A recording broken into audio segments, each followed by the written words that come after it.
कैर्मानेरखण्डितैः गुरुभावं व्यञ्जयन्ती भाति श्रीरैतीर्थवा नौमिन्यायसुधाधिकृज्जयमुनीन् श्रीपादराट्सन्मणीन् व्यासार्यान् विविधागमब्धिविहरान् श्रीवादिराजानपि वन्देऽहं सवरान् रघुत्तमगुरून् वैदध्यवारानिधीन् श्रीसत्यव्रतराघवेन्द्रमुनिपान् सद्बोधसध्यानपान् विद्यायां विबुधाचार्यं वेदज्ञानाब्धिचन्दिरं दुर्मतध्वान्तमार्तण्डं सत्यध्यानमुनिं भजे सत्याभिज्ञकराब्जोत्थान् पञ्चाशद्वर्षपूजकान् सत्यप्रमोदतीर्थार्यान् नौमिन्यायसुधारतान् शास्त्रेषु पारदृष्टानं शास्त्रज्ञेषु च वत्सलं दीनभक्तोद्धारकरं सत्यात्मानं गुरुं भजे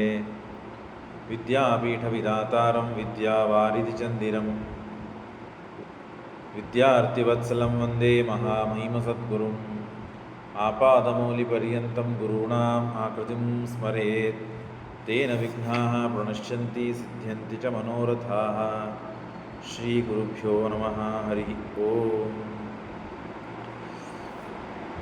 ಭೀಷ್ಮಾಚಾರ್ಯರು ನೆಲಕ್ಕೆ ಬಾಣಗಳಿಂದ ಹೊಡೆಸಿಕೊಂಡು ಬಿದ್ದಾದ ಮೇಲೆ ದ್ರೋಣಾಚಾರ್ಯರು ಮತ್ತು ಸೇನಾಧಿಪತಿಗಳಾಗಿದ್ದಾರೆ. ಅವರ ಆಧ್ವರ್ಯದಲ್ಲಿ ಅವರ ನೇತೃತ್ವದಲ್ಲಿ ಅದ್ಭುತವಾದ ಯುದ್ಧವನ್ನು ಆಡ್ತಾ ಇದ್ದಾರೆ. ಧರ್ಮರಾಜನನ್ನು ಹೇಗಾದರೂ ಮಾಡಿ ಹಿಡಿಬೇಕು, ಹಿಡಿದು ನನಗೆ ಒಪ್ಪಿಸಬೇಕು ಅಂತ ನಾವು ಪ್ರತಿಜ್ಞೆಯನ್ನು ಮಾಡಿ ಸ್ವಾಮಿ ಅಂತ ದುರ್ಯೋಧನ ತಾನು ಮತ್ತು ಅವರಿಗೆ ಕೆಟ್ಟಾದ ಶಬ್ದಗಳಿಂದ ಬೈದು ಹೇಳಿದ್ದಾರೆ. ಆಗ ಸುಶರ್ಮ ಮತ್ತು ಸಂಕ್ಷಿಪ್ತಕರು ಯುದ್ಧ ಮಾಡುವ ಸಮಯದಲ್ಲಿ ಅರ್ಜುನನನ್ನು ದೂರ ನೀವು ಕರೆದುಕೊಂಡು ಹೋದರೆ ನಾನು ಧರ್ಮರಾಜನನ್ನು ಹಿಡಿಲಿಕ್ಕೆ ಸಾಧ್ಯ, ಹಿಡಿದು ನಿನಗೆ ಒಪ್ಪಿಸ್ತೇನೆ. ಆಗ ಅನೇಕ ಯುದ್ಧಗಳಾಗ್ತದೆ. ಮಧ್ಯದಲ್ಲಿ ಮತ್ತೆ ಪುನಃ ಮತ್ತು ನರಕಾಸುರನ ಮಗನಾದ ಭಗದತ್ತ ಬರ್ತಾನೆ. ಸುಪ್ರತೀಕ ಆನೆ ಮೇಲೆ ಕೂತು ಅಲ್ಲಿ ಭೀಮಸೇನ ದೇವರು ಅನೇಕ ಆನೆಗಳನ್ನು ಸಂಹಾರ ಮಾಡ್ತಾರೆ. ಆಗ ಅರ್ಜುನ ಮಧ್ಯದಲ್ಲಿ ಕೃಷ್ಣ ಪರಮಾತ್ಮ ವಿಚಾರ ಮಾಡ್ತಾನೆ, ಹೀಗೆ ನಾನು ಮತ್ತೆ ಬಿಟ್ಟರೆ ನಡೆಯುವುದಿಲ್ಲ. ಆ ಅಸ್ತ್ರವನ್ನು, ವೈಷ್ಣವಾಸ್ತ್ರವನ್ನು ಮತ್ತೆ ಎಲ್ಲಾದರೂ ಪ್ರಯೋಗ ಮಾಡಿದ್ದಾನು ಅಂತ ಹೇಳಿ ಕೃಷ್ಣ ವೇಗವಾಗಿ ಬರ್ತಾನೆ. ಆಗ ಅವನ ಆನೆಯ ಸುತ್ತಲೂ ರಥವನ್ನು ವಾಯುವೇಗದಿಂದ ಗರಗರ ತಿರುಗಿಸ್ತಾನೆ ಪರಮಾತ್ಮ. ತಿರುಗಿಸಿ ಕೊನೆಗೆ ಅಸ್ತ್ರವನ್ನು ಬಿಟ್ಟಾಗ ಆ ಅಸ್ತ್ರ ಪರಮಾತ್ಮ ಸ್ವಯಂ ತಾನು ಮಾಲೆಯನ್ನಾಗಿ ಧಾರಣೆ ಮಾಡಿಬಿಡ್ತಾನೆ. ವೈಜಯಂತಿ ಮಾಲೆಯಾಗಿ ಹೋಗಿಬಿಡುತ್ತದೆ ಆ ಅಸ್ತ್ರ. ಇದು ಇಷ್ಟು ಅದ್ಭುತವಾದ ಯುದ್ಧ ನಡೆದು ಹೋಗಿದೆ. ತಸ್ಮಿನ್ ಅಸ್ತ್ರೇ ತೇನ ತದಾ ಪ್ರಯುಕ್ತೆ ದಧಾರ ತದ್ವಾಸುದೇವೋ ಮಿತೌಜಾಃ ತದಂಸಜಯಶಸ್ಯ ಚ ವಾಯುಜಯಂತಿ ಬಭೂವ ಮಾಲಾಖಿಲ ಲೋಕಭರ್ತುಃ. ಅರ್ಜುನ ಪ್ರಶ್ನೆ ಮಾಡ್ತಾನೆ, ಇದನ್ನು ನೀನು ಹೇಗೆ ಧಾರಣೆ ಮಾಡಿದಿ? ಆ ಅಸ್ತ್ರವನ್ನು ಮಾಲೆಯನ್ನಾಗಿ ಧಾರಣೆ ಮಾಡಿದಲ್ಲ, ಹೇಗೆ? ದೃಷ್ಟೇವ ತದ್ಧಾರಿತ ಮಚ್ಚುತೇನ ಪಾರ್ಥ ಕಿಮರ್ಥಂ ವಿಧೃತಂತ್ವಯೇತಿ. ಇದು ಹೇಗೆ ಧಾರಣೆ ಮಾಡಿದಿ, ಹೆಂಗೆ ಧಾರಣೆ ಮಾಡಿದಿ ಅಂತ ಕೇಳಿದರೆ ಪರಮಾತ್ಮ ಅವಾಗೇನು ಉತ್ತರ ಕೊಡಬೇಕು? ಪರಮಾತ್ಮ ಅವಾಗೇನು ಉತ್ತರ ಕೊಡಬೇಕು? ಊಚೇ ತಮಾಹಾಶು ಜಗನ್ನಿವಾಸೋ ಮಯೇವ ಅಖಿಲಂ ಧಾರ್ಯತೆ ಸರ್ವದೇವ. ನಾನೇ ಸಕಲವಾದ ಚರಾಚರವಾದ ಸಮಸ್ತ ಪ್ರಪಂಚವನ್ನು ಧಾರಣೆ ಮಾಡ್ತೇನೆ ಯಾವಾಗಲೂ. ಅಂದಮೇಲೆ ಈ ವೈಜಯಂತಿ ಆ ಅಸ್ತ್ರವನ್ನು ಬಿಟ್ಟು ವೈಜಯಂತಿ ಮಾಲೆಯನ್ನಾಗಿ ಧಾರಣೆ ಮಾಡೋದು ಏನು ದೊಡ್ಡ ವಿಷಯ ಇಲ್ಲ ನನಗೆ. ಪರಮಾತ್ಮ ಹೇಳೋ ಮಾತು ಹೇಗಿದೆ ನೋಡ್ರಿ, ಸಮಸ್ತ ಚರಾಚರವಾತ್ಮಕವಾದ ಪ್ರಪಂಚವನ್ನು ನಾನೇ ಅದನ್ನು ಧಾರಣೆ ಮಾಡ್ತೇನೆ. ಉಚೇತಂ ಆಹಾಶು ಜಗನ್ನಿವಾಸು ಮಯಾ ಅಖಿಲಂ ಧಾರ್ಯತೆ ಸರ್ವದೈವ. ಸಮಸ್ತ ಪ್ರಪಂಚವನ್ನು ನಾನು ಧಾರಣೆ ಮಾಡ್ತೇನೆ. ಇದನ್ನೇನು ಧಾರಣೆ ಮಾಡೋದು? ಅಷ್ಟೇ ಅಲ್ಲದೇನೆ ನಮಾದೃಶೋನ್ಯೋಸ್ತಿ, ನನ್ನ ಸಮಾನರಾದವರು ಜಗತ್ತಿನಲ್ಲಿ ಯಾರೂ ಇಲ್ಲ. ಕುತಃ ಪರೋ ಮತ್ಸೋಹಂ ಚತುರ್ಧ ಜಗತೋ ಹಿತಾಯ. ನನ್ನ ಸಮಾನರಾದವರು ಯಾರಿಲ್ಲ, ನನ್ನ ಮೀರಿದವರು ಯಾರೂ ಇಲ್ಲ. ಎಲ್ಲರೂ ನನ್ನ ದಾಸರೇ, ನನ್ನ ಅನುಗ್ರಹವನ್ನು ಅಪೇಕ್ಷಿಸುವವರೇ. ನಾನು 4 ರೂಪದಿಂದ, ಅನಿರುದ್ಧ ಪ್ರದ್ಯುಮ್ನ ಸಂಕೀರ್ಣ ವಾಸುದೇವ ಅಂಥೇಳಿ 4 ರೂಪದಿಂದ ಸ್ಥಿತೋಸ್ಮಿ ಮೋಕ್ಷ ಪ್ರಲಯ ಸ್ಥಿತಾನಾಂ ಸೃಷ್ಟೇಶ್ಚಕರ್ತ ಕ್ರಮಶಃ ಸ್ವಮೂರ್ತಿಭಿ, ನನ್ನದೇ ಆದ ಅಭಿನ್ನವಾದ ಮೂರ್ತಿಗಳಿಂದ ಅನಿರುದ್ಧ ಪ್ರದ್ಯುಮ್ನ ಸಂಕರ್ಷಣ ವಾಸುದೇವ ಅಂತ ಹೇಳಿ ಸೃಷ್ಟಿ ಸ್ಥಿತಿ ಸಂಹಾರ ನಿಯಮ, ಸೃಷ್ಟಿ ಸ್ಥಿತಿ ಸಂಹಾರ ಮತ್ತು ಮೋಕ್ಷ ಇವುಗಳನ್ನು ಕೊಡ್ತೇನೆ. ಸೃಷ್ಟಿಯನ್ನು ಮಾಡ್ತೇನೆ, ಸ್ಥಿತಿಯನ್ನು ಮಾಡ್ತೇನೆ, ಸಂಹಾರ ಮಾಡ್ತೇನೆ ಮತ್ತು ಮೋಕ್ಷವನ್ನು ಕೊಡ್ತೇನೆ. ಸ ವಾಸುದೇವಾದಿಭಿ ಚತುಸ್ವರೂಪ, 4 ರೂಪವನ್ನು ತಾಳಿ ನಾನು ಇದೆಲ್ಲ ಕೆಲಸ ಮಾಡ್ತೇನೆ. ಅಂದ ಮೇಲೆ ನನಗೆ ಯಾವುದು ಅಸಾಧ್ಯವಾದ ಕೆಲಸ ಇಲ್ಲ, ಅದ್ಭುತವಾದ ಕೆಲಸ ಇಲ್ಲ. ಎಲ್ಲ ಯಾವಾಗಲೂ ಸದಾ ಕಾಲದಲ್ಲಿ ನಾನೇ ಅದನ್ನೆಲ್ಲ ಮಾಡೋನು. ದೇವರು ಹೇಳ್ತಾನೆ, ಸ್ವಯಂ ಕೃಷ್ಣ ಪರಮಾತ್ಮ ಹೇಳ್ತಾನೆ ಅರ್ಜುನನಿಗೆ, ಎಲ್ಲವನ್ನೂ ನಾನೇ ಸದಾ ಕಾಲ ಮಾಡ್ತೇನೆ. ಹಾಗಾಗಿ ಯಾವ ಚಿಂತೆ ಇಲ್ಲ. ನಾನು ಎಲ್ಲರ ಹೃದಯದಲ್ಲಿ ಅನಿರುದ್ಧನಾಗಿ ಇದ್ದೇನೆ. ಹೃದಯಕ್ಕೆ ನಿಯಾಮಕರಾಗಿ ಮನಸ್ತತ್ವಕ್ಕೆ ಅಭಿಮನ್ಯವಾದ ದೇವತೆ, ಅಭಿಮಾನಿಯಾದ ದೇವತೆ ರುದ್ರದೇವರು. ಹಾಗಾಗಿ ಆ ರುದ್ರದೇವರ ಅಂತರ್ಯಾಮಿಯಾಗಿದ್ದು ಅನಿರುದ್ಧನಾಗಿ ನಾನು ಎಲ್ಲರ ಮನಸ್ಸನ್ನು ನಿಯಮನ ಮಾಡ್ತೇನೆ. ಸ್ಥಿತೋ ಅನಿರುದ್ಧ ಹೃದಯ ಚಾಕಿಲಸ್ಯ, ಎಲ್ಲರ ಮನಸ್ಸನ್ನು ನಾನು ಮತ್ತು ಎಲ್ಲರ ಮನಸ್ಸಿನಲ್ಲಿ ನಾನು ಇದ್ದೇನೆ. ಸ ಏವ ಚಕ್ರೋಢ ತನುಃಪುರಾಹಂ. ಅರ್ಜುನ, ಒಂದು ಕತೆ ಹೇಳ್ತೇನೆ ಕೇಳು. ನಾನು ಹಿಂದಕ್ಕೆ ಅನೇಕ ರೂಪಗಳನ್ನು ತಾಳಿದ್ದೇನೆ. ಅದರಲ್ಲಿ ದಶಾವತಾರ, ಅದರಲ್ಲಿ ವರಾಹ ರೂಪಿಯಾದ ಮತ್ಸ್ಯಕೂರ್ಮ ವರಾಹ ನಾರಸಿಂಹ, ಅದರೊಳಗೆ ವರಾಹ ರೂಪನೂ ಅದ ದಶಾವತಾರದಲ್ಲಿ. ಆ ದಶಾವತಾರದಲ್ಲಿ ವರಾಹ ರೂಪವನ್ನು ತಾಳಿದಾಗ ಮತ್ತು ಅಲ್ಲಿ ಭೂದೇವಿ ವರಾಹದೇವರಿಗೆ ಮದುವೆಯಾಯಿತು. ಮದುವೆಯಾದಾಗ ನನ್ನಲ್ಲಿ ಹುಟ್ಟಿದವನು ಯಾರು ಗೊತ್ತಾ? ನರಕಾಸುರ. ಆ ನರಕಾಸುರನ ಮಗನೇ ಈ ಭಗದತ್ತ. ಸ ಏವ ಚಕ್ರೋಢ ಧನುಃಪುರಾಹಂ ಭೂಮಿ ಪ್ರಿಯಾರ್ಥಂ. ನನಗೆ ಪ್ರಿಯಳಾದವಳು ಭೂಮಿದೇವಿ. ಆ ಭೂಮಿದೇವಿಯ ಸಲುವಾಗಿ ನಾನು ನರಕಾಸುರನನ್ನು ಹುಟ್ಟಿಸಿದೆ. ಅಂದರೆ ವರಾಹದೇವರು ಭೂಮಿದೇವಿಯ ಮಗನೇ ನರಕಾಸುರ, ಬೇರೆಯವನಲ್ಲ. ಹಾಗಾಗಿ ನರಕಾಸುರ ಹುಟ್ಟಿದ್ದಾನೆ. ಅಸ್ತ್ರಮ್ಮದೀಯಂ, ನನ್ನ ವೈಷ್ಣವಾಸ್ತ್ರವನ್ನು ನರಕಾಸುರನಿಗೆ ಕೊಟ್ಟೆ ನಾನು. ನನ್ನ ಈಗೇನು ಭಗದತ್ತ ನನ್ನ ಮೇಲೆ ಪ್ರಯೋಗ ಮಾಡಿದ್ದನ್ನು ನಾನು ಮಾಲಿಯಾಗಿ ಧಾರಣೆ ಮಾಡಿದೆ. ಅದನ್ನು ಹೇಗೆ ಧಾರಣೆ ಮಾಡಿದ್ದಿ ಅಂತ ಕೇಳಿದ್ದಕ್ಕೆ ಇಷ್ಟೆಲ್ಲ ಕಥೆ ಹೇಳಿದ್ದೀನಿ ನಾನು.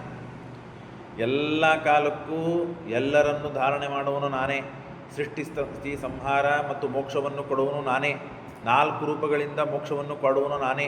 ಹಾಗಾಗಿ ನನಗೆ ಯಾವುದು ಅದ್ಭುತ ಅಲ್ಲ, ಆಶ್ಚರ್ಯ ಅಲ್ಲ. ಆದರೆ ನೀನು ಕೇಳಿದ್ದಕ್ಕೆ ಒಂದು ಮಾತನ್ನು ಹೇಳ್ತೇನೆ. ಏನು? ಈ ನರಕಾಸುರ ನನ್ನ ಮಗನೇ. ಹಿಂದೆ ದಶಾವತಾರ ನಾನು ತಾಳಿದ್ದೆ. ಅನೇಕ ಅವತಾರಗಳಿವೆ ನನಗೆ. ಆ ದಶಾವತಾರದಲ್ಲಿ ವರಾಹ ಅಂತನೋ ರೂಪ, ಭೂಮಿದೇವಿ ಮತ್ತು ನನ್ನಿಂದ ಜನಿಸಿದವನು ನರಕಾಸುರ. ಆ ನರಕಾಸುರನಿಗೆ ಒಂದು ಅಸ್ತ್ರ ಕೊಟ್ಟಿದೆ. ಮದೀಯಂ ಅಸ್ತ್ರಂ ಮದೀಯಂ ವರಮಸ್ಯ ಚಾದಾತ್ ಅವಧ್ಯತಾಂ. ಈ ಅಸ್ತ್ರ ಇರುವವರೆಗೂ ನೀನು ಸಾಯುವುದಿಲ್ಲ, ಯಾರಿಂದಲೂ ಸಾಯುವುದಿಲ್ಲ. ಈ ಅಸ್ತ್ರ ಇರುವವರೆಗೂ ನೀನು ಯಾರಿಂದೂ ಸಾಯುವುದಿಲ್ಲಪ್ಪ ಅಂತ ಹೇಳಿ ವರವನ್ನು ನಾನು ಕೊಟ್ಟಿದ್ದೇನೆ. ಯಾವದಸ್ತ್ರಂ ಸಸೂನೋಹೋ. ಹಾಗಾಗಿ ನರಕಾಸುರನನ್ನು ನಾನೇ ಕೃಷ್ಣನಾಗಿ ಬಂದು ಸಂಹಾರ ಮಾಡುವ ಪ್ರಸಂಗ ಬಂತು. ನರಕಾಸುರನ ಸಂಹಾರ ಮಾಡಿದವರು ಕೃಷ್ಣ ಪರಮಾತ್ಮ, ಹಿಂದೆ ಕೇಳಿದ್ದೀರಿ ನೀವು. ಹಾಗಾಗಿ ಅಸ್ತ್ರ ಇರುವವರೆಗೂ ನಿನ್ನನ್ನು ಯಾರೂ ಏನೂ ಮಾಡಲಿಕ್ಕೆ ಸಾಧ್ಯವಿಲ್ಲ. ಹಾಗಾಗಿ ದೇವರು ತನ್ನ ಅಸ್ತ್ರವನ್ನು ಇಟ್ಟುಕೊಂಡ ನರಕಾಸುರನ ಸಂಹಾರ ಮಾಡಲಿಕ್ಕೆ ತಾನೇ ಒಂದು ರೂಪದಿಂದ ಬಂದು ಕೃಷ್ಣನಾಗಿ ಬಂದು ನಾನು ಸಂಹಾರ ಮಾಡಿದೆ. ಇನ್ನು ಮತ್ತು ಯಾವುದು ವೈಷ್ಣವಾಸ್ತ್ರ ತನ್ನ ಮಗನಾದ ಭಗದತ್ತನ ಕಡೆಗೆ ಬಂದಿದೀಗ. ಆ ಭಗದತ್ತನನ್ನು ಸಂಹಾರ ಮಾಡಬೇಕು ಅಂತಂದರೆ ವೈಷ್ಣವಾಸ್ತ್ರ ಇದೆ. ಯದ್ಯಪಿ ಭೀಮಸೇನ ದೇವರಿಗೆ ಸಾಧ್ಯವಿದೆ, ಆದರೂ ಗೌರವ ಕೊಡುವ ಸಲುವಾಗಿ ಭೀಮಸೇನ ದೇವರು ಬಿಟ್ಟಿದ್ದಾರೆ. ಹಾಗಾಗಿ ನಾನೇ ಸಂಹಾರ ಮಾಡಬೇಕು. ನಾನು ಸಂಹಾರ ಮಾಡುವುದು ಈಗ ಪ್ರಸಂಗ ಇಲ್ಲ ಅಂತ ಹೇಳಿ ಆ ವೈಷ್ಣವಾಸ್ತ್ರವನ್ನು ನನ್ನ ಮೇಲೆ ಬಿಡಿಸಿಕೊಂಡು ನಾನು ಮಾಲೆಯಾಗಿ ಧಾರಣೆ ಮಾಡಿ ಆದ ಮೇಲೆ ನಿನ್ನ ಕಡೆಯಿಂದ ಅವನನ್ನು ಕೊಲ್ಲಿಸಿದ್ದೇನೆ. ಅವನನ್ನು ನೀನೂ ಏನು ಮಾಡಲಿಕ್ಕಾಗ್ತಿದ್ದಿಲ್ಲ. ಯಾಕಂದರೆ ನನ್ನ ಅಸ್ತ್ರ ಅವನಲ್ಲಿ ಇರುವವರೆಗೆ ಅವನು ಅವಧ್ಯ, ಯಾರಿಂದೂ ಸಾಯುವುದಿಲ್ಲ ಅವನು. ನರಕಾಸುರನ್ನು ಸಂಹಾರ ಮಾಡಬೇಕಾಗಿತ್ತು. ಹಾಗಾಗಿ ನಾನೇ ಅವತಾರ ಮಾಡಿ ಬಂದು ಸಂಹಾರ ಮಾಡಿದೆ. ನರಕಾಸುರನ ಮಗ ಭಗದತ್ತ. ಆ ಭಗದತ್ತನ ಕಡೆ ಈ ವೈಷ್ಣವಾಸ್ತ್ರ ಬಂತು. ಹಾಗಾಗಿ ಅವನಿಗೂ ಯಾರೂ ಸಂಹಾರ ಮಾಡಲಿಕ್ಕೆ ಸಾಧ್ಯವಾಗದೇ ಇದ್ದಾಗ ಆ ಅಸ್ತ್ರವನ್ನೇ ಕಸಿದುಕೊಂಡು ಬಿಟ್ಟೆ ನಾನು, ವೈಷ್ಣವಾಸ್ತ್ರ ಕಸಿದುಕೊಂಡು ತಗೋ ಇದೇ ಮಾಲೆಯನ್ನು ಹಾಕಿದ್ದೇನೆ. ಈಗ ಅವನು ನಿರಸ್ತ್ರನಾಗಿದ್ದಾನೆ, ಹಾಗಾಗಿ ಅವನನ್ನು ಕೊಂದು ಹಾಕು ನೀನು ಅಂತ ಅರ್ಜುನನಿಗೆ ಕೃಷ್ಣ ಕಥೆಯನ್ನು ಹೇಳಿ, ಈಗ ಅಸ್ತ್ರ ಅವನ ಹತ್ರ ಇಲ್ಲ, ನೀನು ಕೊಲ್ಲಬಹುದು ಈಗ ಅವನನ್ನು, ಭಗದತ್ತನನ್ನು ಅಂತ ಹೇಳಿ ಕೃಷ್ಣ ಪರಮಾತ್ಮ ಹೇಳ್ತಿರ್ತಾನೆ.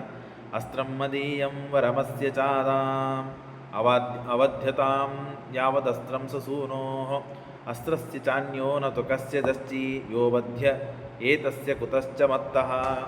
ಅಸ್ತ್ರ ಇರುವವರಿಗೆ ಯಾರೂ ಅವನನ್ನು ಸಂಹಾರ ಮಾಡಲಿಕ್ಕಾಗುವುದಿಲ್ಲ. ಆದ್ದರಿಂದ ದರ್ಪದಿಂದ ದೃಪ್ತನಾದ ಆ ಭಗದತ್ತ ಈಗ ಅಸ್ತ್ರ ಕಳೆದುಕೊಂಡಿದ್ದಾನೆ. ಇತಿ ಸ್ಮತೇನೈವ ಮಯಾ ಧೃತಂ, ಆ ಅಸ್ತ್ರವನ್ನು ನಾನೇ ಧಾರಣ ಮಾಡಿಕೊಂಡಿದ್ದೆ. ತದಸ್ತ್ರಂ ತದೇನಂ ಜಹಿ ಶಾಸ್ತ್ರಹೀನಂ, ಆ ಅಸ್ತ್ರಹೀನನಾಗಿದ್ದಾನೆ, ಆದ್ದರಿಂದ ಅವನನ್ನು ಕೊಂದು ಹಾಕು ನೀನು.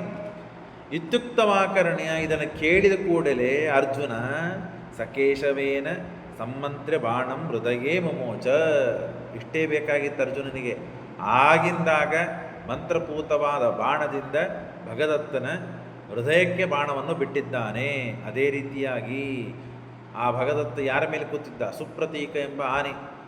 ಆನೆಗೂ ಒಂದು ಉತ್ತಮವಾದ ಬಾಣವನ್ನು ಕುಂಭಸ್ಥಳಕ್ಕೆ ಹೊಡೆದಿದ್ದಾನೆ. ಆನೆಗೂ ಕುಂಭಸ್ಥಳಕ್ಕೆ ಹೊಡೆದರೆ ಭಗದತ್ತ ಮತ್ತು ಆನೆ ಎರಡೂ ಕೂಡಿ ಬಿದ್ದಿವೆ, ಭೂಮಿಯಲ್ಲಿ ಸತ್ತು ಬಿದ್ದಿವೆ. ದೊಡ್ಡದಾದ ಪರ್ವತಾಕಾರವಾದ ದೇಹ. ಪ್ರಾಗ್ಜ್ಯೋತಿರಸ್ಯ ಪರಮುತ್ತಮಂ ಶರಂ ಗಜೇಂದ್ರ ಕುಂಭಸ್ಥಲ ಅಶ್ವಮಜ್ಜಯತ್ ಉಭೌ ಚತೌ ಪೇತು ತರಾದ್ರಿ ಸನ್ನಿಭೌ. ಪರ್ವತಕ್ಕೆ ಸಮಾನವಾದ ದೇಹವನ್ನು ತಾಳಿಕೊಂಡು ಬಿದ್ದಿದ್ದಾರೆ ಭೂಮಿ ಮೇಲೆ. ಇಷ್ಟು ದಿನ ಯಾಕೆ ಅವರು ಬಹಳ ಪೀಡೆ ಕೊಟ್ಟಿದ್ದಾರೆ ಎಲ್ಲರಿಗೆ. ಮಹಾಪರಾಕ್ರಮವನ್ನು ತೋರಿಸಿದ್ದಾನೆ ಭಗದತ್ತ. ಯಾಕೆ? ನರಕಾಸುರನ ಮಗ. ನರಕಾಸುರನಿಗೆ ದೇವರ ವರ ಇತ್ತು, ದೇವರ ಮಗ ಅವನು, ಅವನ ಹತ್ರ ಅಸ್ತ್ರ ಇತ್ತು. ಅವನ ಅಸ್ತ್ರ ಈಗ ವೈಷ್ಣವಾಸ್ತ್ರ ಭಗದತ್ತನ ಹತ್ರ ಬಂದಿದೆ. ಆ ಕಾರಣಕ್ಕಾಗಿ ಅವ ಯಾರಿಗೂ ತಲೆ ಬಾಗ್ತಿದ್ದಿಲ್ಲ, ಯಾರ ಕಡೆಯಿಂದ ಸೋಲ್ತಿದ್ದಿಲ್ಲ, ಯಾರಿಗೂ ಅವನನ್ನು ಕೊಲ್ಲಿಕ್ಕಾಗ್ತಿದ್ದಿಲ್ಲ. ಈಗ ಅಸ್ತ್ರನೇ ಕಳೆದುಕೊಂಡಿದ್ದಾನೆ. ಹಾಗಾಗಿ ಅರ್ಜುನ ಹೇಳಿದ ಕೂಡಲೇ, ಕೃಷ್ಣ ಹೇಳಿದ, ಅರ್ಜುನ ಹೊಡೆದು ಹಾಕಿ ಅವನನ್ನು ಕೊಂದು ಹಾಕಿದ. ಸುಪ್ರತೀಕ ಆನಿನೂ ಸತ್ತು ಮತ್ತು ಭಗದತ್ತನು ಸತ್ತು ಹೋಗಿದ್ದಾನೆ, ಹತನಾಗಿದ್ದಾನೆ. ಯುಗೋಜತೌ ಪೇತು ತುರದ್ರಿ ಸನ್ನಿಭೋ ಮಹೇಂದ್ರ ವಜ್ಜಾಭಿ ಹವತಾ ಇವಾಶು ನಿಹತ್ಯತೋ ವಾಸ ವಿರುಗ್ರ ಪೌರುಷೋ ಮಮೋದು ಸಾಧು ಸ್ವಜನಾಭಿಪೂರಿತ. ಎಲ್ಲರಿಗೆ ಸಂತೋಷ ಆಗಿದೆ, ಪಾಂಡವರ ಪಕ್ಷದಲ್ಲಿದ್ದವರಿಗೆ. ಇಷ್ಟು ದಿನ ಅವನಿಂದ ಬಹಳ ಪೀಡೆಯನ್ನು ಅನುಭವಿಸಿದ್ದಕ್ಕೆ ಎಲ್ಲರಿಗೆ ಸಂತೋಷವಾಗಿದೆ. ಖುಷಿಯಿಂದ ಎಲ್ಲರೂ ಮಾತನಾಡ್ತಾ ಇದ್ದಾರೆ. ಇಷ್ಟು ಆದ ಮೇಲೆ ಅಥಾಚಲಂ ವೃಷಕಂ ಚೈವ ಹತ್ವಾ ಕನೀಯಸೋ ಶಾಕುನೀಯಂ ತಂಚ ಬಾಣೈ. ಆಗ ಶಕುನಿಯ ಇಬ್ಬರು ತಮ್ಮಂದಿರು, ಒಬ್ಬರು ಅಚಲ, ಇನ್ನೊಬ್ಬ ವೃಷಕ ಅಂತ ಹೇಳಿ, ಆ ಶಕುನಿಯ ತಮ್ಮರಾದ ಅಚಲ ಮತ್ತು ವೃಷಕ ಅವರನ್ನು ಕೊಂದು ಹಾಕಿದ್ದಾನೆ ಬಾಣಗಳಿಂದ. ವಿವ್ಯಾದ ಶಕುನಿ ಸ್ತಂಚ ಬಾಣೈ ವಿವ್ಯಾದ ಮಾಯಾ. ಕೊಂದು ಹಾಕಿದ ಮೇಲೆ ಶಕುನಿ ತಾನು ಮೋಹನಾಸ್ತ್ರವನ್ನು ಬಿಟ್ಟು ಮಾಯಾ ಮಾಡಿದ್ದಾನೆ. ಆ ವಿಜ್ಞಾನಾಸ್ತ್ರದಿಂದ ಆ ಅಸ್ತ್ರವನ್ನು ನಾಶ ಮಾಡಿ ಶಕುನಿಗೆ ಓಡಿಸಿಬಿಟ್ಟಿದ್ದಾನೆ. ಶಕುನಿಗೆ ಏಟು ಕೊಟ್ಟ ಯಾರು? ಅರ್ಜುನ. ಸ ನಷ್ಟ ಮಾಯ. ಆ ಮಾಯಾಸ್ತ್ರದಿಂದ ಆಗಬೇಕಾದ ಪ್ರಭಾವ ಕಮ್ಮಿ ಆಯಿತು. ಯಾಕೆ? ಮೋಹನಾಸ್ತ್ರವನ್ನು ಬಿಟ್ಟುಬಿಟ್ಟಿದ್ದಾನೆ, ವಿಜ್ಞಾನಾಸ್ತ್ರವನ್ನು ಬಿಟ್ಟಿದ್ದಾನೆ. ವಿಜ್ಞಾನಾಸ್ತ್ರವನ್ನು ಬಿಟ್ಟಿದ್ದಕ್ಕೆ ಶಕುನಿ ತನ್ನ ಪ್ರಭಾವವನ್ನು, ಅಸ್ತ್ರ ಕಳೆದುಕೊಂಡಿದ್ದಕ್ಕೆ ಶಕುನಿಯೂ ಕೂಡ ಕಂಡ. ಶಕುನಿಗೆ ಬಾಣ ಹೊಡೆದ. ಸನಷ್ಟಮಾಯ ಪಾದ್ರವತ್ ಪಾಪಕರ್ಮ. ಮತ್ತಲ್ಲಿಂದ ಓಡೋಗಿದ್ದಾನೆ. ಅವನಿಗೆ ನಿಂತು ಯುದ್ಧ ಮಾಡಲಿಕ್ಕೆ ಶಕ್ತಿನೇ ಇಲ್ಲ.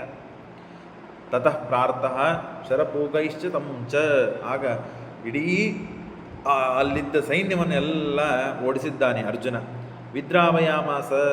ಆಗ ಶಕುನಿ ಜೊತೆಗೆ ಸೈನ್ಯವೂ ಓಡಿ ಹೋಗಿದೆಯಂತೆ ಅರ್ಜುನ ಪರಾಕ್ರಮವನ್ನು ಕಂಡು. ಆಗ ಗುರುಪುತ್ರರಾದ ಅಶ್ವತ್ಥಾಮಾಚಾರ್ಯರು ಎದುರಿಗೆ ಬರ್ತಾರೆ. ಎದುರಿಗೆ ಬಂದು ಯುದ್ಧವಾಡ್ತಾ ಆಡ್ತಾ ಮಾಹಿಷ್ಮತಿ ಅಂತನ್ನುವ ಒಂದು ರಾಜ್ಯ, ಆ ರಾಜ್ಯಕ್ಕೆ ರಾಜನಾದವನು ನೀಲ ಅಂತ ಹೇಳಿ ಆ ನೀಲನನ್ನು ಕೊಂದು ಹಾಕ್ತಾರೆ. ಭಾರಿ ಪರಾಕ್ರಮವನ್ನು ತೋರಿಸ್ತಾರೆ ಅಶ್ವತ್ಥಾಮಾಚಾರ್ಯರು. ತೋರಿಸಿ ಆ ನೀಲನನ್ನು ಕೊಂದು ಹಾಕ್ತಾರೆ. ತದಾ ಭೀಮಃ. ಆಗ ಭೀಮಸೇನ ದೇವರಿಗೆ ಬಹಳ ಅಸಮಾಧಾನ ಆದದ್ದಕ್ಕಾಗಿ ಭೀಮಸೇನ ದೇವರು ಬಂದು ವಾಹಕ ಆ ಅಶ್ವತ್ಥಾಮಾಚಾರ್ಯರ ರಥ ಅಶ್ವಗಳನ್ನು ಕೊಂದು ಹಾಕಿಬಿಡ್ತಾರೆ. ನನ್ನ ಪಕ್ಷದಲ್ಲಿ ಇದ್ದ ನೀಲನನ್ನು, ಮಾಹಿಷ್ಮತಿ ರಾಜನಾದ ನೀಲನನ್ನು ಸಂಹಾರ ಮಾಡಿದ್ದಕ್ಕೆ ಗುರುಪುತ್ರನಾದವನಿಗೆ ತೊಂದರೆ ಕೊಡಬೇಕು ಅಶ್ವತ್ಥಾಮಾಚಾರ್ಯರಿಗೆ ಅಂಥೇಳಿ ಆ ಕುದುರೆಗಳನ್ನು, ರಥದ ಕುದುರೆಗಳನ್ನು, ಅಶ್ವತ್ಥಾಮಾಚಾರ್ಯರ ಕುದುರೆಗಳನ್ನು ಕೊಂದು ಹಾಕಿಬಿಡ್ತಾರೆ. ತದಾ ಭೀಮಸ್ತಸ್ಯ ನಿಹತ್ಯ ವಾಹಾನ್ ವ್ಯದ್ರಾವಯದ್ಧಾತ ರಾಷ್ಟ್ರೀಂಚ ಮುಂಚ. ಆಗ ಎಲ್ಲ ಸೈನ್ಯವನ್ನು ಓಡಿಸ್ತಾರೆ ಭೀಮಾರ್ಜುನರು. ಹನ್ಯಮಾನಾಂ ಚಮಂ ತಾಂ ದೃಷ್ಟ್ವಾ ದ್ರೋಣ ಕ್ಷಿಪ್ರಂ ಅಪಾಹರಾಯ. ಆಗ ಭೀಮಾರ್ಜುನರು ಭಯಂಕರ ಪರಾಕ್ರಮ ತೋರಿಸ್ತಾರೆ, ಅಸಾಧಾರಣವಾದ ಪರಾಕ್ರಮ. ಎದುರಿಗೆ ಅಶ್ವತ್ಥಾಮಾಚಾರ್ಯರು, ದ್ರೋಣಾಚಾರ್ಯರು ಮಹಾರಥಿಕರಿದ್ದಾರೆ. ಭೀಮಸೇನ ದೇವರು ಮಾಡುವ ಯುದ್ಧ, ಅವರ ಗರ್ಜನೆ, ಅವರ ಬಾಹುಬಲ, ಅವರು ನಿಂತು ಆಡುವ ಯುದ್ಧ, ಇದರ ಮುಂದೆ ಯಾವ ಸೈನ್ಯವೂ ನಿಂದಿರಲಿಲ್ಲ. ಎಲ್ಲವೂ ಧಾವಿಸಿ ಓಡ್ತಾ ಹೊಂಟಿವೆ. ಆ ಕ್ರೂರವಾದ, ಅತ್ಯದ್ಭುತವಾದ, ಯಾರಿಗೂ ಸಹನೆ ಕೊಳ್ಳಲು ಸಾಧ್ಯವಾಗದೇ ಇದ್ದ ಪರಾಕ್ರಮವನ್ನು ತೋರಿಸಿದಾಗ ದ್ರೋಣಾಚಾರ್ಯರು ತಮ್ಮ ಸೈನ್ಯವನ್ನು ಹಿಂದಕ್ಕೆ ಕರೀತಾರಂತೆ. ಹಿಂದಕ್ಕೆ ಕರೆದಾಗ ಎಲ್ಲರೂ ಮನೆಗೆ ಬರುವ ಪ್ರಸಂಗ ಬಂತು. ತದಾ ಭೀಮಾರ್ಜುನಾಭ್ಯಾಂ ಹನ್ಯಮಾನಾಂ ಚಮಂ ತ್ವಾಂ ದೃಷ್ಟ್ವಾ ದ್ರೋಣಃ ಕ್ಷಿಪ್ರಂ ಜಹಾರ. ಹಿಂದಕ್ಕೆ ಕರೆದುಕೊಳ್ತಾರೆ ಸೈನ್ಯವನ್ನು. ಪ್ರಾಗ್ಜ್ಯೋತಿಷೇ ನಿಹಿತೆ. ದುರ್ಯೋಧನಿಗೆ ಮತ್ತೆ ತಲೆ ಬಿಸಿ ಆಯಿತು. ನಾನು ದ್ರೋಣಾಚಾರ್ಯರಿಗೆ ಮತ್ತು ಧರ್ಮರಾಜನನ್ನು ಕಟ್ಟಿಕೊಡ್ರಿ, ಅವನನ್ನು ಹಿಡಿದುಕೊಡ್ರಿ, ಯುದ್ಧ ನಿಂದ್ರಿಸೋಣ, ರಾಜ್ಯವನ್ನು ಸ್ವೀಕಾರ ಮಾಡೋಣ, ಅವ್ರನ್ನ ತಳ್ಳಿ ಹಾಕೋಣ, ಅವ್ರನ್ನ ಕೊಂದು ಹಾಕೋಣ ಅಂತ ವಿಚಾರ ಮಾಡಿದರೆ ಈ ಎಲ್ಲ ಉಲ್ಟಾ ನಡೀತಾ ಇದೆ. ಭೀಷ್ಮರು ನೆಲಕ್ಕೆ ಉರುಳು ಬಿದ್ದರು, ನಮ್ಮ ಪಕ್ಷದವರೆಲ್ಲ ಸಾಯ್ತಾ ಇದ್ದಾರೆ, ಎಲ್ಲರೂ ಓಡಿ ಹೋಗ್ತಾ ಇದ್ದಾರೆ, ಎಲ್ಲರಿಗೆ ಗಾಯವಾಗ್ತಾ ಇದೆ, ಪ್ರತಿನಿತ್ಯವೂ ಅನಾಹುತ ನಡೀತಾ ಇದೆ, ಹೆಚ್ಚಿನ ಸೈನ್ಯ ಸಾಯ್ತಾ ಇದೆ ಅಂತ ಹೇಳಿ, ಅಷ್ಟಲ್ಲದೇನೆ ಈಗ ಭಗದತ್ತ ಸತ್ತೋದ, ಸುಪ್ರತೀಕ ಆನಿ ಸತ್ತೋಯಿತು. ಅದೆಲ್ಲ ಸುದ್ದಿಗಳು ಕೇಳಿ ದುರ್ಯೋಧನಿಗೆ ಬಹಳ ಮನಸ್ಸಿಗೆ ನೋವಾಗಿದೆ, ನಿರ್ವಿಣ್ಯನಾಗಿದ್ದಾನೆ. ಯುಧಿಷ್ಠಿರಸ್ಯಾತಿ ವಿಷಣ್ಯ ರೂಪ. ದುರ್ಯೋಧನೋ ಆಶ್ರವದ್ಹೀನ ವಾಕ್ಯ. ಮತ್ತೆ ಬಾಯಿಗೆ ಬಂದಂತೆ ದ್ರೋಣಾಚಾರ್ಯರಿಗೆ ಬೈತಾನೆ. ಅನ್ಯತ್ರ ದ್ರೋಣಂ ಸೋಪಿ ರೂಪಂ ಜಗಾದ. ಆಗ ದ್ರೋಣಾಚಾರ್ಯ ಒಂದೇ ಮಾತು ಹೇಳ್ತಾನೆ, ನೋಡಪ್ಪ, ನಾಳೆ ಅರ್ಜುನನನ್ನು ದೂರ ಕರೆದುಕೊಂಡು ಹೋಗು. ನಿನ್ನೆ ಹೇಳಿದ್ದೆ ಆಗಲಿಲ್ಲ, ಇವತ್ತು ದೂರಾಗಿ ಕರೆದುಕೊಂಡು ಹೋಗು. ನಾನು ಅರ್ಜುನ ಸಮಾನವಾದ ಒಬ್ಬ ವ್ಯಕ್ತಿಯನ್ನು ಕೊಂದು ಹಾಕ್ತೇನೆ ನಾಳೆ ಪಾಂಡವರ ಪಕ್ಷದಲ್ಲಿ. ಅರ್ಜುನ ಸರಿಸಮಾನವಾದ ಪರಾಕ್ರಮ, ತೇಜಸ್ಸು, ಆ ಯುದ್ಧ ಮಾಡುವ ಏನು ಕೌಶಲ ಇದೆ, ಅಂಥ ವ್ಯಕ್ತಿಯನ್ನು ನಾನು ನಾಳೆ ಕೊಂದು ಹಾಕ್ತೇನೆ. ಇದನ್ನು ನಾನು ಮಾಡುವ ಪ್ರತಿಜ್ಞೆ ಇದು. ಅರ್ಜುನ ಮಾತ್ರ ಇಲ್ಲಿರ್ತಕ್ಕಂಥಲ್ಲ, ದೂರ ಇರಬೇಕು. ಪಾರ್ಥೇ ಗತೇಶ್ವೋ ನೃಪತಿಂ ಗ್ರಹಿಷ್ಯೆ ನಿಹನ್ಮಿತ್ವಾಂ ತತ್ಸದೃಶಂ ತದೀಯಂ. ಅರ್ಜುನನಿಗೆ ಸದೃಶವಾದ ಪರಾಕ್ರಮ ಉಳ್ಳ ಒಬ್ಬ ವ್ಯಕ್ತಿಯನ್ನು ಪಾಂಡವ ಪಕ್ಷದಲ್ಲಿ ಇದ್ದಾನೆ, ಅವನನ್ನು ನಾನು ಕೊಂದು ಹಾಕ್ತೇನೆ. ನೀನು ಅವನನ್ನು ಇತಿ ಪ್ರತಿಜ್ಞಾಂಸ ವಿಧಾಯ ಭೂಯ. ಮತ್ತೆ ಪ್ರತಿಜ್ಞೆಯನ್ನು ಮಾಡ್ತಾನೆ. ಪ್ರಾತರ್ಯಯೋ ಯುದ್ಧಮಾಕಾಂಕ್ಷಮಾಣ. ಮುಂಜಾನೆ ಎದ್ದು ಯುದ್ಧಕ್ಕೆ ಹೋಗಿದ್ದಾರೆ. ಹಾಗೆ ನಾನು ಮಾಡ್ತೇನೆ ವ್ಯವಸ್ಥೆ ಅಂತ ಹೇಳಿ ಗುಟ್ಟಾಗಿ ಸೈನ್ಯವನ್ನು ಬೆಳೆಸ್ತಾ ಅದು ಪದ್ಮವ್ಯೂಹವನ್ನು ರಚನೆ ಮಾಡಿದ್ದಾರೆ. ಮಂತ್ರಪೂತವಾದ ಆ ಮಂತ್ರ ಗೊತ್ತಿದ್ದರೆ ಮಾತ್ರ ಆ ಪದ್ಮವ್ಯೂಹವನ್ನು ಭೇದನ ಮಾಡಲಿಕ್ಕೆ ಸಾಧ್ಯ. ಆ ಪದ್ಮವ್ಯೂಹವನ್ನು ಭೇದನ ಮಾಡುವುದು ಅಷ್ಟು ಸುಲಭ ಅಲ್ಲ, ಅರ್ಜುನನಿಗೆ ಮಾತ್ರ ತಿಳಿದಿತ್ತದು. ಪದ್ಮವ್ಯೂಹಂ ವ್ಯೂಹ ಪರೈರಭೇದ್ಯಂ ವರಾದ್ವಿಷ್ಣೋ ತಸ್ಯ ಮಂತ್ರಂ ಹಿ ಜಪ್ತ್ವಾ. ಮಂತ್ರವನ್ನು ಜಪಿಸಿ ಸಿದ್ಧಿಯನ್ನು ಪಡೆದ ದ್ರೋಣಾಚಾರ್ಯರು ಆ ಪದ್ಮವ್ಯೂಹವನ್ನು ರಚನೆ ಮಾಡಿದ್ದಾರೆ. ಆ ಪದ್ಮವ್ಯೂಹವನ್ನು, ಆ ಮಂತ್ರಪೂತವಾದ ಮಂತ್ರದಿಂದ ಕೂಡಿದ ಪದ್ಮವ್ಯೂಹವನ್ನು ಭೇದನ ಮಾಡಬೇಕಾದರೆ ಅರ್ಜುನನೇ ಬೇಕು. ಇನ್ನು ಬೇರೆ ಯಾರಿಂದಲೂ ಆ ವ್ಯೂಹವನ್ನು ಭೇದನ ಮಾಡಲಿಕ್ಕೆ ಸಾಧ್ಯ ಇಲ್ಲ. ಅರ್ಜುನ ಸಂಕ್ಷಿಪ್ತಕರಿಂದ ದೂರ ಹೋಗಿ ಯುದ್ಧ ಮಾಡ್ತಾ ಇದ್ದ, ಅವ್ರನ್ನ ಎಳೆದುಕೊಂಡು ಹೋಗ್ಬಿಟ್ಟಿದ್ದಾನೆ. ಪಾರ್ಥಶ್ಚತಂ ಪ್ರಾಪುರುತೆ ಅರ್ಜುನೇನ ಸಂಕ್ಷಿಪ್ತಕೈರ್ಯುಧೇ ಸೋಪಿ ವೀರ. ಅವನು ದೂರ ಹೋಗಿ ಸಂಕ್ಷಿಪ್ತಕರಿಂದ ಯುದ್ಧವಾಡ್ತಾ ಇದ್ದ. ನಾವು ಮೇಲಿಂದ ಮೇಲೆ ವಿಚಾರ ಮಾಡಬೇಕು. ಈ ಯುದ್ಧದಲ್ಲಿ ಸಾಯುವರು ಯಾಕೆ ಸಾಯ್ತಾ ಇದ್ದಾರೆ, ಯಾಕೆ ಹುಟ್ಟಿದ್ದಾರೆ, ಏನು ನಡೀತಾ ಇದೆ, ಇದನ್ನೆಲ್ಲ ವಿಚಾರ ಮಾಡಿದರೆ ದೇವರು ಪೂರ್ವದಲ್ಲೇನೆ ಎಲ್ಲ ಸಂಕಲ್ಪ ಮಾಡಿಟ್ಟಿದ್ದಾನೆ. ಈಗ ಪದ್ಮವ್ಯೂಹವನ್ನು ಭೇದಿಸಿಕೊಂಡು ಅಭಿಮನ್ಯು ಒಳಗೆ ಹೋಗಿ ಸಾಯ್ತಾನೆ. ಸಾಯುವುದಕ್ಕೂ ಹಿನ್ನೆಲೆ ಇದೆ. ನೀವು ಹಿಂದೆ ಕೇಳಿದ್ದೀರಿ, ಅಭಿಮನ್ಯು ಅಂದರೆ ಯಾರು? ಚಂದ್ರನ ಮಗ. ಚಂದ್ರ ನನ್ನ ಮಗನನ್ನು ನಾನು ಬಿಟ್ಟಿರ್ಲಿಕ್ಕೆ ಸಾಧ್ಯವಿಲ್ಲ, ವೇಗವಾಗಿ ಬರಬೇಕು, 15-16 ವರ್ಷ ಮಾತ್ರ ನಾನು ಬಿಟ್ಟಿರ್ತೀನಿ, ಅದಕ್ಕಿಂತ ಹೆಚ್ಚಿರಲು ಸಾಧ್ಯವಿಲ್ಲ ಅಂತ ಹೇಳಿದ್ದಾನೆ. ಅರ್ಜುನನ ಮಗನಾಗಿದ್ದಾನೆ, ಅವನಿಂದ ವಿದ್ಯೆ ಕಲಿತಿದ್ದಾನೆ, ಶ್ರೀಕೃಷ್ಣ ಪರಮಾತ್ಮನಿಂದ ವಿದ್ಯೆ ಕಲಿತಿದ್ದಾನೆ, ಮಹಾಪರಾಕ್ರಮಿನೂ ಹೌದು, ಮಹಾಕೀರ್ತಿವಂತನಾಗ್ತಾನೆ ಅಂತ ಹೇಳಿ ಕೃಷ್ಣ ಪರಮಾತ್ಮ ಆಶೀರ್ವಾದ ಮಾಡಿ ಅನುಗ್ರಹ ಮಾಡಿದ್ದಾನೆ. ಅವನು ಸಾಯಬೇಕಾಗಿದೆ. ಅನೇಕ ಜನ ಸತ್ತಿದ್ದನ್ನು ನೋಡಿದ್ದೀರಿ, ಕೇಳಿದ್ದೀರಿ. ಈ ಎಲ್ಲ ಹಿನ್ನೆಲೆ ವಿಚಾರ ಮಾಡಲಾಗಿ ಆಯಾ ಸಮಯಕ್ಕೆ ಆಯಾ ಸಂದರ್ಭಕ್ಕೆ ಅವರವರು ಸಾಯಲೇಬೇಕು. ಆ ಭೂಭಾರ ಹರಣವಾಗಬೇಕಂತೆ ಕೃಷ್ಣ ಪರಮಾತ್ಮ ಭೂಮಿಯಲ್ಲಿ ಅವತಾರ ಮಾಡಿದ್ದು. ಅರ್ಜುನ ಸಂಕ್ಷಿಪ್ತಕರಿಂದ ಯುದ್ಧವಾಡ್ತಾ ಆಡ್ತಾ ದೂರ ಹೋಗಿದ್ದಾನೆ. ಪಾಂಡವರ ಹತ್ತಿರ ಆ ಪದ್ಮವ್ಯೂಹ ಬರ್ತಾ ಇದೆ. ನೋಡಿ ಗಾಬರಿಯಾಗಿದ್ದಾರೆ. ಯಾರಿಗೂ ಭೇದಿಸಲಿಕ್ಕೆ ಸಾಧ್ಯವಿಲ್ಲ. ಸ್ವಪ್ರತಿಭಾದಿಂದ ತಿಳಿದುಕೊಂಡಿದ್ದಾರೆ. ಕಲಿಯುವ ಕಾರಣವಿಲ್ಲ, ಯಾವ ವಿದ್ಯೆಗಳನ್ನು ಕಲಿಯುವ ಕಾರಣವಿಲ್ಲ. ಭೀಮಸೇನ ದೇವರಿಗೆ ನಿಜ ಪ್ರತಿಭಾ, ತಮ್ಮ ಸ್ವಪ್ರತಿಭಾದಿಂದ ತಿಳಿದುಕೊಂಡಿದ್ದರೂ ಮಂತ್ರಗಳನ್ನು ಪಠನೆ ಮಾಡಿ ಆ ವ್ಯೂಹವನ್ನು ಭೇದಿಸಿ ನಾನು ಬದುಕಬೇಕು ಅಂತೂ ಮಾಡೋದು ತಪ್ಪಿದು, ವಿದ್ಯೋಪಜೀವನ ಮಾಡೋದು ತಪ್ಪು ಅಂತ ಹೇಳಿ ಭೀಮಸೇನ ದೇವರು ಸುಮ್ಮನಾಗ್ಬಿಟ್ರು. ಆ ವ್ಯೂಹವನ್ನು ಭೇದಿಸಲಿಲ್ಲ. ನನಗೂ ಬರುವುದಿಲ್ಲ ಅಂತ ಅನ್ನೋಗತ್ತೆ ಸುಮ್ಮನೆ ನಿಂತುಬಿಟ್ರು. ಯಾಕೆ ಅಂತ ಗೊತ್ತಾಯ್ತಾ? ಭೀಮೋ ಭೀಮ ಪಾರ್ಥಾವ್ಯೂಹಂತು ತಂ ಪ್ರಾಪ್ಯ ನಾಶಕದ್ಭೇತ್ತು ಮುದ್ಯತಾ ಜಾನನ್ ಪ್ರತಿಭಯ ಯೋಗಾತ್ ಕಾಮ್ಯಂ ನೈವ ಜಪನ್ ಮನುಂ. ಕಾಮ್ಯವಾದ ಕರ್ಮವಾಗ್ತದೆ ಇದು.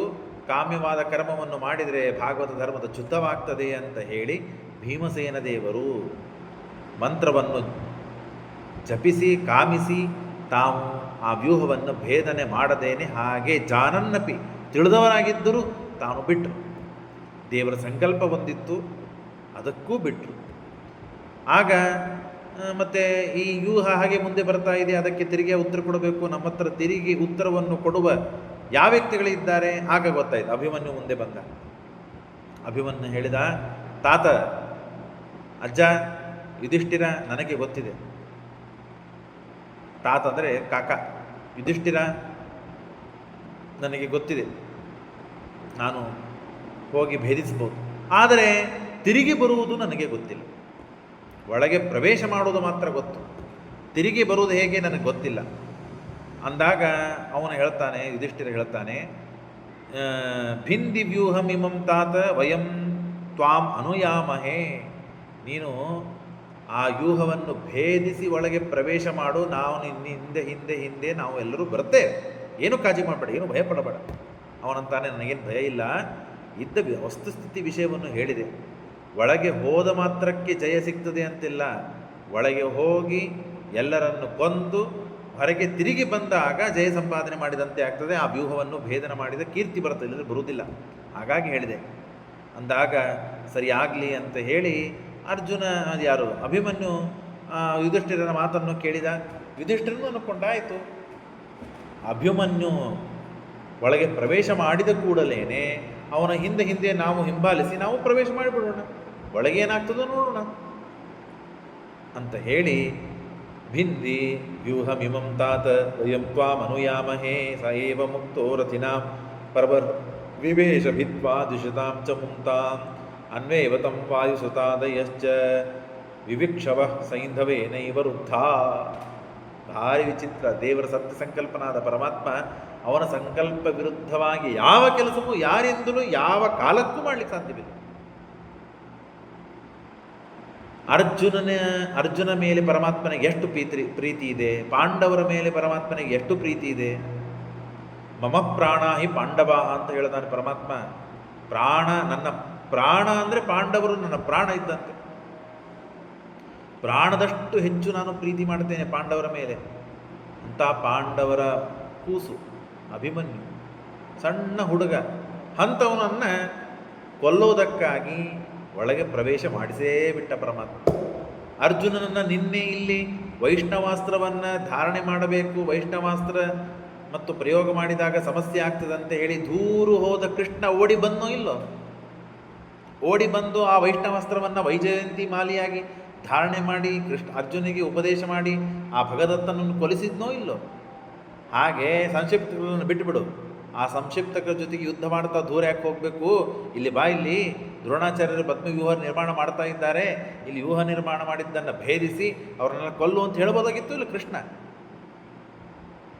ನಿನ್ನೆ ಮಾಡಿದ ಆ ಕೆಲಸ ನಿನ್ನೂ ಪ್ರತಿಜ್ಞೆ ಮಾಡಿದ್ರು ಇಲ್ಲ ದ್ರೋಣಾಚಾರ್ಯರು ದುರ್ಯೋಧನನ ಮುಂದೆ, ನಾನು ಧರ್ಮರಾಜನನ್ನು ಕಟ್ಟಿ ಹಾಕ್ತೇನೆ, ಅವನನ್ನು ದೂರ ಕರೆದುಕೊಂಡು ಹೋಗು ಅಂತ ಹೇಳಿ ಯಾಕೆ ಬಿಟ್ಟರು ಹಾಗಾದರೆ?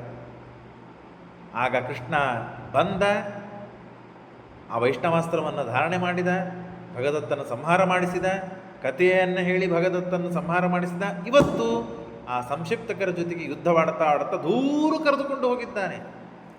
ಒಳಗೆ ಪ್ರವೇಶ ಮಾಡಿದ್ದಾನೆ ಅಂತ ಸುದ್ದಿನೂ ಗೊತ್ತಾಗದೇ ಇದ್ದಷ್ಟು ದೂರ ಪ್ರವೇಶ ಮಾಡಿದ್ದಾನೆ, ದೂರ ಕರೆದುಕೊಂಡು ಹೋಗಿದ್ದಾನೆ ಕೃಷ್ಣ. ಅಕಸ್ಮಾತ್ ಸುದ್ದಿ ಗೊತ್ತಾದರೂ ಅಲ್ಲಿಂದ ಇಲ್ಲಿ ಬರೋದ್ರೊಳಗೆ ಸೂರ್ಯಾಸ್ತ ಆಗಿ ಹೋಗ್ಬಿಡ್ತದೆ, ಯುದ್ಧನೇ ಮುಗಿದು ಹೋಗ್ತದೆ, ಅಷ್ಟು ದೂರ ಕರೆದುಕೊಂಡು ಹೋಗಿದ್ದಾನೆ ಕೃಷ್ಣ ಪರಮಾತ್ಮ. ಅಂದರೆ ಇದರಿಂದ ನಾವು ಅರ್ಥ ಮಾಡಿಕೊಳ್ಳಬೇಕಾದದ್ದೇನು ಅಂದರೆ, ಮಯೈವ ನಿಹಿತಾ ಪೂರ್ವಮೇವ, ನಾನು ಹಿಂದೆ ಎಲ್ಲ ಸಂಕಲ್ಪ ಮಾಡಿ ಎಲ್ಲರನ್ನು ಕೊಂದು ಹಾಕಿಬಿಟ್ಟಿದ್ದೇನೆ. ನಿಮಿತ್ತ ಮಾತ್ರ ಭವಸವ್ಯಸಾಚೆ, ನೀವೆಲ್ಲ ನಿಮಿತ್ತರು, ಆಟದ ಗೊಂಬೆಗಳು ನೀವೆಲ್ಲ. ನಾನು ಆಟ ಆಡಿಸ್ತಾ ಇರ್ತೇನೆ, ಹಾಗೆ ಆಟ ಆಡ್ತಾ ಇರ್ರಿ, ನಿಮ್ಮ ಕರ್ಮಾನುಸಾರವಾಗಿ, ಪುಣ್ಯ ಪಾಪದ ಅನುಸಾರವಾಗಿ ನೀವೆಲ್ಲ ಆಟ ಆಡ್ತಾ ಇರಬೇಕಷ್ಟೇ ಹೊರತು ನಿಮ್ಮ ಸ್ವಾತಂತ್ರ್ಯ ನಿಮ್ಮ ಸ್ವಾಧೀನವಾಗಿ ಕೆಲಸ ಮಾಡ್ತೀರಿ ಅಂತ ಅನ್ನೋದು ಅತ್ಯಂತ ಅಬದ್ಧ ಕೆಲಸ, ಅಬದ್ಧ ಮಾತು, ಅಬದ್ಧ ಸಂಕಲ್ಪ. ನಾನೇನಂತೇನೆ, ನಾನೇನು ಮಾಡ್ತೇನೆ, ನಿಮ್ಮ ಕರ್ಮಾನುಸಾರವಾಗಿ ಹೇಗೆ ಮಾಡಿಸ್ತೇನೋ ಹಾಗೆ ಮಾಡ್ತಾ ಹೋಗಬೇಕು, ಕುಣಿತಾ ಹೋಗಬೇಕು. ಅರ್ಜುನ ಧರ್ಮರಾಜನ ಮಾತನ್ನು ಕೇಳಿ ವ್ಯೂಹವನ್ನು ಭೇದಿಸಿ ಅಭಿಮನ್ಯು ಒಳಗೆ ಪ್ರವೇಶ ಮಾಡೇ ಬಿಟ್ಟ. ತಾವು ಹಿಂಬಾಲಿಸಿ ಧಾವಿಸಿ ಪಾಂಡವರು ಒಳಗೆ ಪ್ರವೇಶ ಮಾಡಬೇಕು ಅಂತ ಹೊರಟಿದ್ದಾರೆ. ಅಷ್ಟರಲ್ಲಿ ಜಯದ್ರಥ ಎದುರಿಗೆ ಬಂದು ನಿಂತು ಬಿಟ್ಟಿದ್ದಾರೆ. ಜಯದ್ರಥ ಹಂತ ಪರಾಕ್ರಮಿಯಲ್ಲ. ಹಿಂದೆ ನೀವು ಕಥೆಯನ್ನು ಕೇಳಿದ್ದೀರಿ, ಹಿಂದೆ ಕಥೆಯನ್ನು ಕೇಳಿದ್ದೀರಿ. ಜಯದ್ರಥ ಮತ್ತು ಕೋಟಿಕಾಶ್ಯ. ಆ ಕೋಟಿಕಾಶ್ಯ ತಾನು ಮದುವೆ ಸಲುವಾಗಿ ಹೊರಟಾಗ ದ್ರೌಪದಿ ದೇವಿ ಒಬ್ಬಳೇ ಇದ್ಲು, ಹಾಗಾಗಿ ದ್ರೌಪದಿ ದೇವಿಯನ್ನೇ ಅಪಹಾರ ಮಾಡಿಕೊಂಡು ಕರೆದುಕೊಂಡು ಹೋಗಬೇಕಂದಾಗ ಧೌಮ್ಯಾಚಾರ್ಯರು ಭೀಮಸೇನ ಭೀಮಸೇನ ಅಂತ ಜೋರಾಗಿ ಗರ್ಜನೆ ಮಾಡಿದ್ದಕ್ಕೆ ಭೀಮಸೇನ ದೇವರು ಬಂದು ಆ ಕೋಟಿಕಾಶ್ಯನನ್ನು ಕೊಂದು ಹಾಕಿ ಜಯದ್ರಥನನ್ನು ಚೆಂದಾಗಿ ಹೊಡೆದು ಅವನನ್ನು ಓಡಿಸಿದ್ದಕ್ಕೆ ಸಿಟ್ಟಿಗೆ ಬಂದು ತಾನು ತಪಸ್ಸು ಮಾಡಿದ್ದ. ಪಾಂಡವರನ್ನು ಎಂದಾದರೂ ಒಂದು ದಿನ ನಾನು ಗೆಲ್ಲಬೇಕು, ಅವ್ರ ಜೊತೆಗೆ ಯುದ್ಧ ಮಾಡಿ ಅವರನ್ನು ಎದುರಿಸಬೇಕು, ಕೊಲ್ಲಬೇಕು ಅಂತ ವರಲ್ಲ, ಎದುರಿಸಬೇಕು ಅಂತ ವರ ಪಡಿಬೇಕು ಅಂತ ಹೇಳಿ ರುದ್ರದೇವರನ್ನು ಕುರಿತು ತಪಸ್ಸು ಮಾಡಿ ವರ ಪಡೆದಿದ್ದಾನೆ. ಆ ವರ ಇವತ್ತು ಕೆಲಸ ಆಗ್ತದೆ. ಒಳಗೆ ಅಭಿಮನ್ಯು ಪ್ರವೇಶ ಮಾಡಿದ್ದಾನೆ. ಜಯದ್ರಥ ಎದುರಿಗೆ ಬಂದು ನಿಂತ. ಸ ಏವ ಮುಕ್ತೋರ ದಿನಾಂ ಪ್ರವರಃ ವಿವೇಶ ಭಿತ್ವಾ ದ್ವಿಷತಾಂ ಚ ಮುಂತಾಂ. ಆ ಸೈನ್ಯವನ್ನು ಭೇದಿಸಿ ಒಳಗೆ ನುಗ್ಗಿದ್ದಾನೆ. ಅನ್ವೇವತಂ ವಾಯುಸುತಾದಯಶ್ಚ, ಭೀಮಸೇಂದ್ರ ಮೊದಲು ಮಾಡಿಕೊಂಡು ಧರ್ಮರಾಜ ಎಲ್ಲರೂ ಒಳಗೆ ಪ್ರವೇಶ ಮಾಡಬೇಕಂತಾರೆ. ವಿವಕ್ಷವಃ ಸೈಂಧವೇನೈವ ವೃದ್ಧ.